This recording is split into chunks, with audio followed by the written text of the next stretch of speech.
So if it is going to be business English, so how can you make this into a business English? Into How a can you formal, into a formal way of communication. Yeah.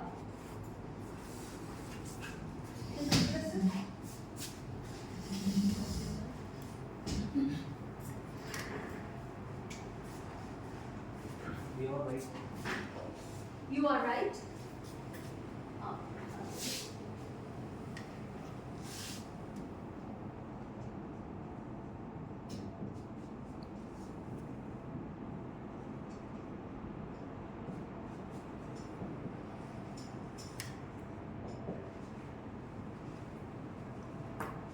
What is this?